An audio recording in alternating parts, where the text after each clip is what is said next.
Hello friends, வணக்கம் and welcome to Tamil பங்கு சந்தை. இன்னைக்கு நிஃப்டி 50 பார்த்தீங்கன்னா கிட்டத்தட்ட 258 பாயிண்ட்ஸ் இன்க்ரீஸ் ஆகி 1.46% பாசிட்டிவ்ல 17,929ல க்ளோஸ் ஆயிருக்கு.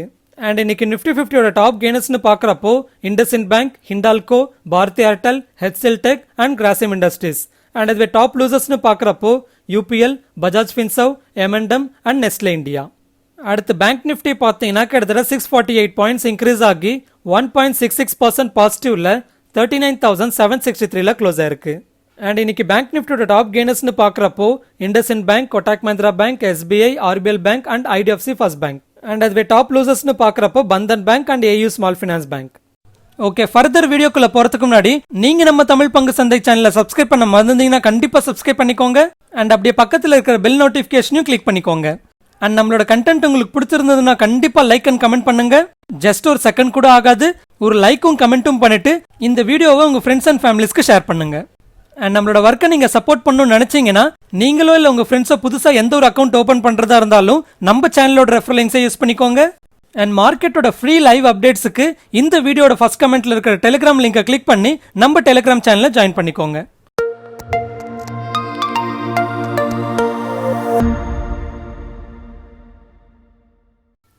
ஓகே, ஃபர்ஸ்ட் ஐஆர்சிடிசியோட அப்டேட்டை பார்க்கலாம். இன்னைக்கு ஐஆர்சிடிசி அவங்களோட Q2 ரிசல்ட்ஸ் அனௌன்ஸ் பண்ணியிருந்தாங்க. அதில் அவங்களோட ரெவென்யூ அண்ட் அதே போல் ப்ராஃபிட் பார்த்தீங்கன்னா கிட்டத்தட்ட 5 டைம்ஸ் க்ரோ ஆயிருக்கு. அதாவது ரெவென்யூ இந்த குவார்ட்டரில் 405 crores போஸ்ட் பண்ணியிருக்காங்க. அதுவே போன வருஷம் இதே குவார்ட்டரில் 88 crores போஸ்ட் பண்ணியிருக்காங்க. அண்ட் அதுவே ப்ராஃபிட் ஆஃப்டர் டாக்ஸ் பார்த்தீங்கன்னா இந்த குவார்ட்டரில் 158 crores போஸ்ட் பண்ணியிருக்காங்க. அண்ட் அதுவே போன வருஷம் இதே குவார்ட்டரில் கிட்டத்தட்ட 32.7 crores போஸ்ட் பண்ணியிருந்தாங்க.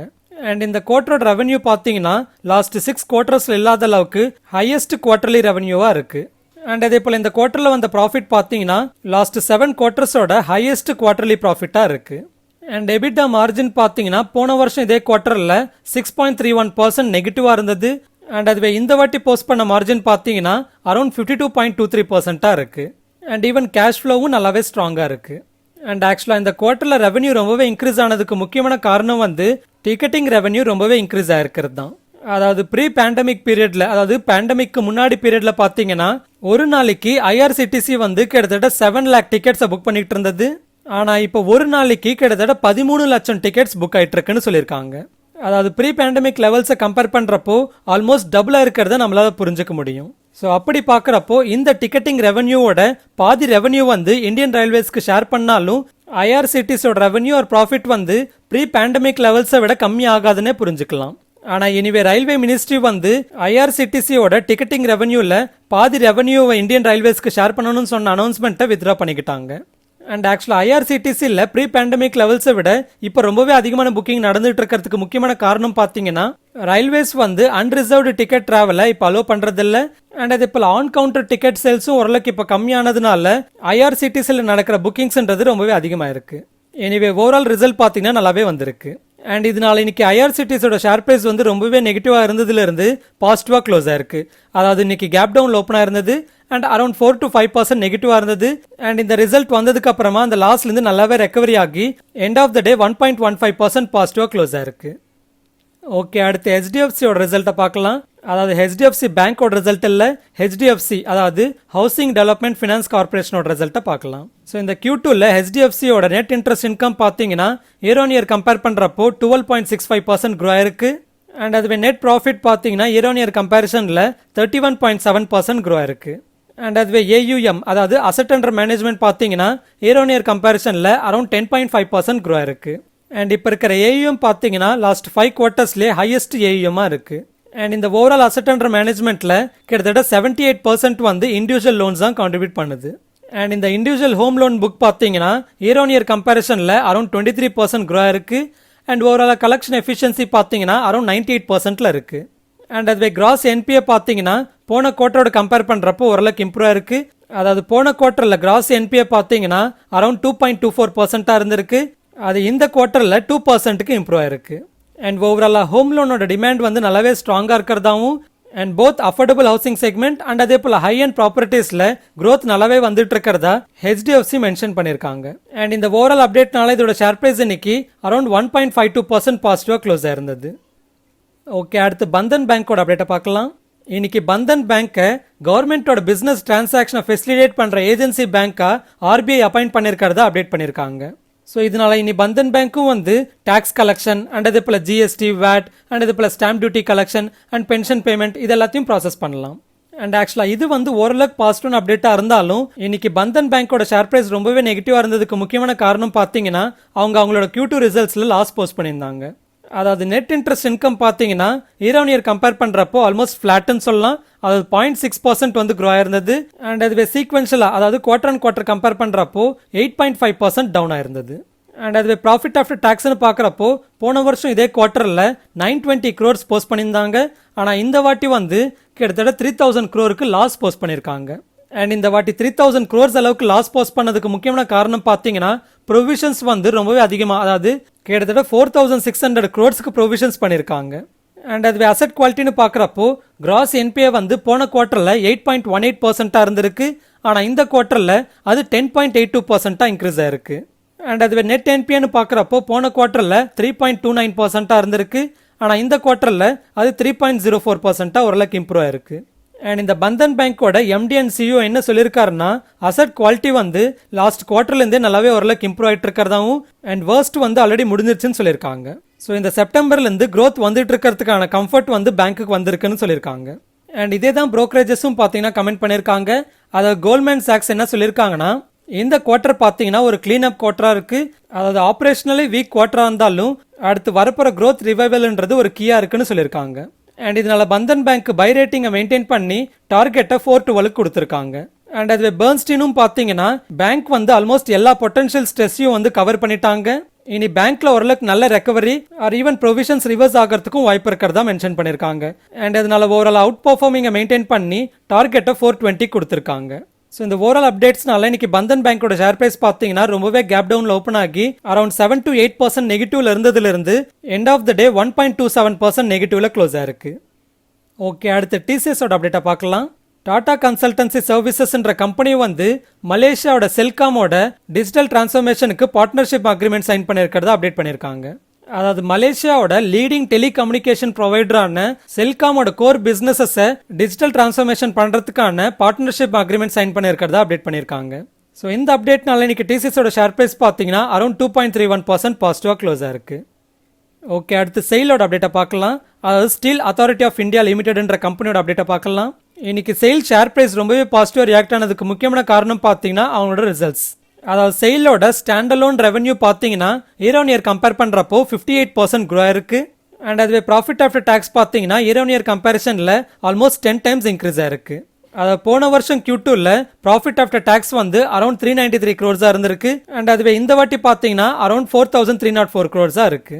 ஸோ இப்படி இயர் ஆன் இயர் கம்பேரிசனில் ப்ராஃபிட் ஆஃப்டர் டாக்ஸ்ன்றது ரொம்பவே இன்க்ரீஸ் ஆயிருக்கு. அண்ட் இது சீக்வென்ஷியலாக அதாவது குவார்டர் அண்ட் குவார்டர் கம்பேர் பண்ணுறப்போ ஆல்மோஸ்ட் 12% க்ரோ ஆயிருக்குன்னு சொல்லலாம்.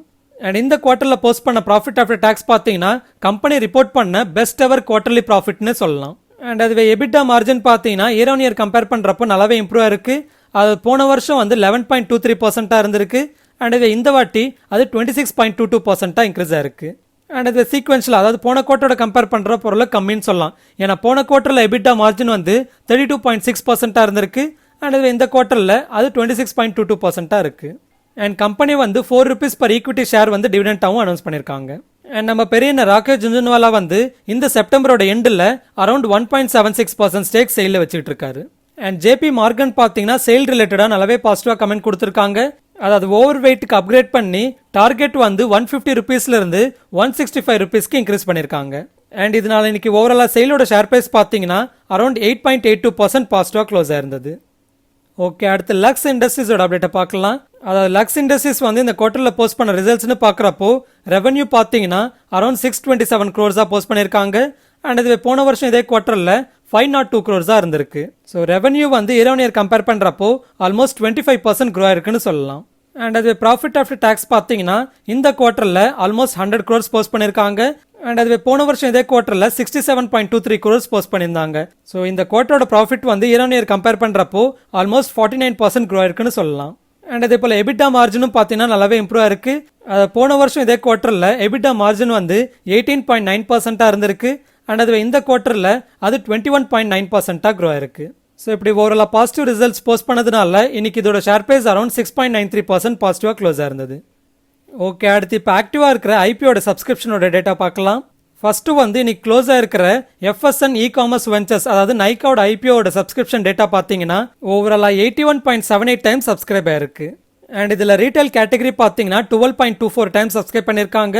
அண்ட் இதுவே என்ஐஎஸ் பார்த்தீங்கன்னா 112 டைம்ஸ் சப்ஸ்கிரைப் பண்ணியிருக்காங்க. அண்ட் QIBs வந்து 91 டைம்ஸ் சப்ஸ்கிரைப் பண்ணியிருக்காங்க. ஓகே, அடுத்து நாளைக்கு க்ளோஸ் ஆக போகிற ஃபினோ பேமெண்ட் பேங்க்ஸோட ஐபிஓ சப்ஸ்கிரிப்ஷன் டேட்டா பார்த்தீங்கன்னா இது வரைக்கும் டோட்டலாக 0.87 டைம்ஸ் சப்ஸ்கிரைப் ஆயிருக்கு. அண்ட் அதில் ஸ்பெசிஃபிக்காக ரீட்டைல் கேட்டகரி மட்டுமே 4.65 டைம்ஸ் சப்ஸ்கிரைப் பண்ணியிருக்காங்க.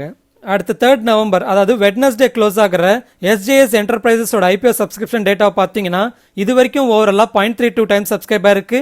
அண்ட் அதில் ஸ்பெசிஃபிக்காக சொல்லணும்னா ரீட்டைல் கேட்டகரி வந்து 0.64 டைம்ஸ் இது வரைக்கும் பண்ணியிருக்காங்க.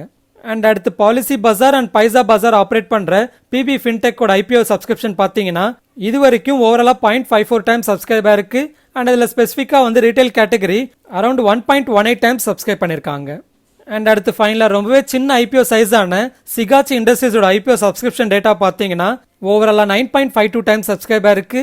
அண்ட் அதில் ஸ்பெசிஃபிக்காக ரீட்டைல் கேட்டகரி பார்த்தீங்கன்னா 16.81 டைம்ஸ் சப்ஸ்கிரைப் பண்ணியிருக்காங்க. அண்ட் அதுவே NIS வந்து 4.45 டைம்ஸ் சப்ஸ்கிரைப் பண்ணியிருக்காங்க. ஓகே, இப்போ இந்த வாரத்தோட ஐபிஓ சீசனில் நான் அப்ளை பண்ண ஐபிஓன்னு பார்க்குறப்போ நைக்கால மட்டும்தான் அப்ளை பண்ணியிருக்கேன். அண்ட் அடுத்து மோஸ்ட்லி வந்து சிகாச்சி இண்டஸ்ட்ரீஸில் அப்ளை பண்ணுறதுக்கு பார்த்துக்கிட்டு இருக்கேன். அண்ட் அது மற்ற ஐபிஓஸில் அப்ளை பண்ண போகிறதில்ல. ஓகே, அடுத்து FIs அண்ட் DISோட டேட்டா பார்க்கலாம். இன்னைக்கு FIs வந்து கிட்டத்தட்ட 202 crores நெட் செல்லிங் பண்ணியிருக்காங்க. அண்ட் அதுவே DIS வந்து 116 crores நெட் பையிங் பண்ணியிருக்காங்க. ஓகே, அடுத்து நாளைக்கு பார்க்க போகிற நிஃப்டி அண்ட் பேங்க் நிஃப்டியோட சப்போர்ட் அண்ட் ரெசிஸ்டன்ஸ் ஆல்சோ பார்க்கலாம்.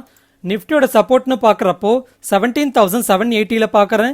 அண்ட் அதுவே ரெசிஸ்டன்ஸ் வந்து 18,040 பார்க்குறேன். அண்ட் அடுத்து பேங்க் நிஃப்டியோட சப்போர்ட்னு பார்க்குறப்போ 39,300 பார்க்குறேன். அண்ட் அதுவே ரெசிஸ்டன்ஸ் வந்து 40,170 பார்க்குறேன். அடுத்து இந்த வெட்னஸ்டே எக்ஸ்பைரி ஆகிற நிஃப்டியோட ஆப்ஷன் செயின் பார்க்குறப்போ கால் ஆப்ஷன் சைடில் இப்போ அதிகமான ஓப்பன் இன்ட்ரெஸ்ட் வந்து இமீடியட்டாக 18,000 ஸ்ட்ரைக் ப்ரைஸில் இருக்குது. ஆனால் இது ரொம்பவே நியர்பையாகவும் இருக்குது. அண்ட் இதே போல் அதே ஸ்ட்ரைக் ப்ரைஸில் புட் ஆப்ஷன்லையும் ரொம்பவே அதிகமான ஓப்பன் இன்ட்ரெஸ்ட் பில்டாக இருக்குது. அண்ட் இதே போல் இந்த ஸ்ட்ரைக் ப்ரைஸில் இன்னைக்கு ஓப்பன் இன்ட்ரெஸ்ட் பார்த்தீங்கன்னா இன்ட்ராடேல அன்வைண்ட் ஆயிருக்கு. ஸோ இது எல்லாத்தையும் வச்சு பார்க்குறப்போ அடுத்த கால் ஆப்ஷன் சைடில் இருக்கிற 18,200 ஆர் 18,300ன்றது ஓரளவுக்கு நல்ல ரெசிஸ்டன்ஸாக நம்ம கன்சிடர் பண்ணலாம். அண்ட் அதுவே புட் ஆப்ஷன் சைடில் அதிகமான ஓப்பன் இன்ட்ரெஸ்ட் வந்து 17,800 ஸ்ட்ரைக் ப்ரைஸில் பில்டாக இருக்குது. ஆனால் அதே ஸ்ட்ரைக் ப்ரைஸில் கால் ஆப்ஷன் சைடில் அதிகமான ஓப்பன் இன்ட்ரெஸ்ட் பில்ட் ஆனதுனால அடுத்து புட் ஆப்ஷன் சைடில் இருக்கிற 17,700 ஸ்ட்ரைக் ப்ரைஸ்ன்றது ஓரளவுக்கு நல்ல சப்போர்ட்டாக பார்க்கலாம். ஸோ இதை டேட்டா படி பார்க்குறப்போ இந்த வாரம் நிஃப்டியோட எக்ஸ்பைரி ரேஞ்ச் வந்து 17,700லேருந்து 18,200 ஆர் 18,300 வரைக்கும் இருக்கலாம். ஸோ இது ஃப்ரெண்ட்ஸ் ஃபைனலி நம்ம வீடியோ.